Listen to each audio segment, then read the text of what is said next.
Hi hello friends, welcome to Walls. ஒரு மகிழ்ச்சியான செய்தி என்ன அப்படின்னு பார்த்தீங்கன்னா, டிஎன்பிஎஸ்சி குரூப் 4 சிலபஸ் வந்து சேஞ்ச் பண்ணியிருக்காங்க. அதில் ஜிகேயை பொறுத்த வரைக்கும் எல்லாமே அப்படி தாங்க இருக்குது, எதுவுமே வந்து சேஞ்ச் பண்ணல.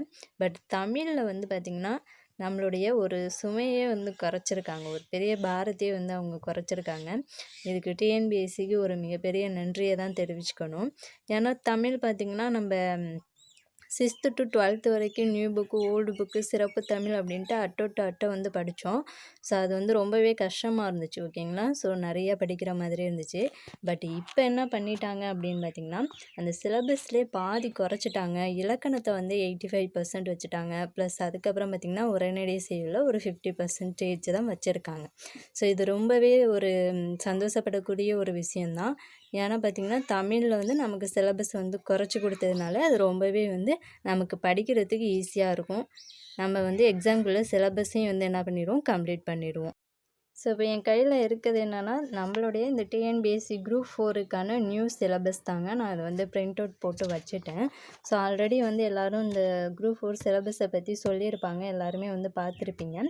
இதில் என்ன ஒரு ஹைலைட் பாயிண்ட்ஸ்னால், இலக்கணத்துலேருந்து எவ்வளோ மார்க் கேட்பாங்க, அதே மாதிரி ஒவ்வொரு டாபிக் யூனிட் வைஸும் எவ்வளோ மார்க் கேட்பாங்க அப்படிங்கிறத தான் இங்கே ஹைலைட் பண்ணி சொல்லிட்டாங்க, ஓகேங்களா.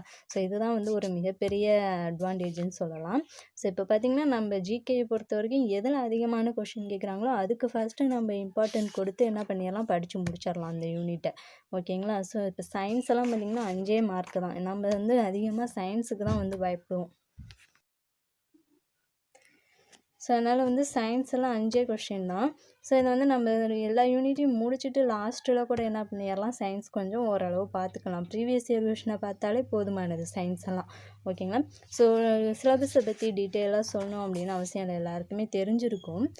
இன்றைக்கி இந்த வீடியோவில் என்ன பார்க்க போகிறோம் அப்படின்னு பார்த்திங்கன்னா, தமிழ் சிலபஸ் வைஸில் நமக்கு வந்து இனிமேல் புக் வைஸ் வந்து படிக்க வேண்டிய அவசியம் இல்லை. இப்போ தமிழை பொறுத்த வரைக்கும் நம்ம வந்து புக் வைஸ் வந்து படிக்க வேண்டிய அவசியமே இல்லைங்க, ஓகேங்களா. அவங்க சிலபஸில் என்ன கொடுத்துருக்காங்களோ அதை மட்டும் இனிமேல் படித்தா போதுமானது. நீங்கள் புக் வைஸ் படிக்கணும் அப்படின்னு அவசியமே இல்லை. இன்றைக்கி இந்த வீடியோவில் என்ன பார்க்க போகிறோம் அப்படின்னு பார்த்திங்கன்னா, ஃபஸ்ட்டு பாருங்கள், இலக்கணத்துலேருந்து 25 கொஷின், ஓகேங்களா. அப்போ ஃபஸ்ட்டு நம்ம இலக்கணம் தான் முடிக்கணும், ஓகேங்களா. யூனிட் 1 தான் முடிக்கணும். அதுக்கப்புறம் சொல்லதிகாரின்னு சொல்லிட்டு அதில் ஒரு 15 கொஷின் கேட்டிருக்காங்க.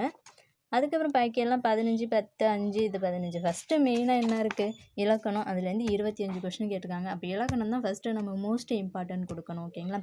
எல்லாமே ஈஸியாக தான் இருக்கும். இலக்கண பகுதி வந்து நம்ம கான்செப்டை புரிஞ்சுக்கிட்டோம்னா எல்லாமே ஈஸி தாங்க. இப்போ நான் வந்து என்ன பண்ணியிருக்கேன்னா, பிரித்தெழுதுதல், சேர்த்தெழுதுதல், ஓகேங்களா. இலக்கணத்தில் இந்த ரெண்டும் சேர்த்து நான் வந்து நோட்ஸ் எடுத்திருக்கேன், ஓகேங்களா.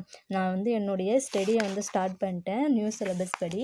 அதை தான் வந்து இப்போ உங்களுக்கு காட்டணும் அப்படின்னு சொல்லிட்டு இந்த வீடியோ எடுக்கிறேன்.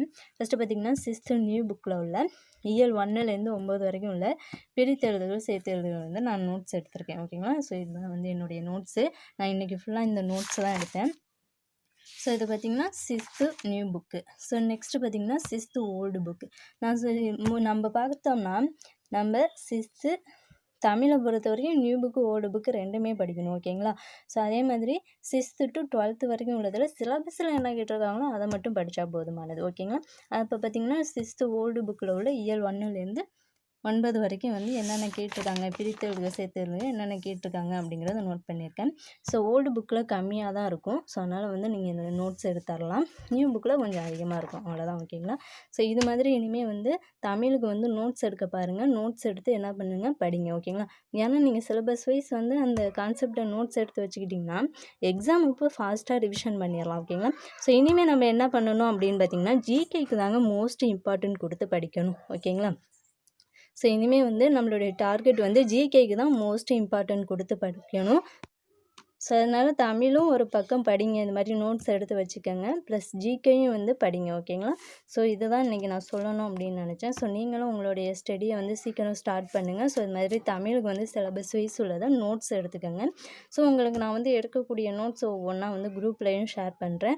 நீங்கள் அதை வச்சு நோட்ஸ் எடுத்து படிங்க. தயவு செஞ்சு அந்த பிடிஎஃப் வச்சு படிக்கணும் அப்படின்னு நினைக்காதீங்க.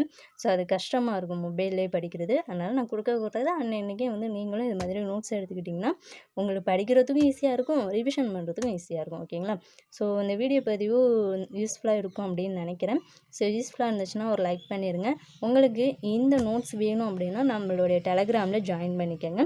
Thank you to all.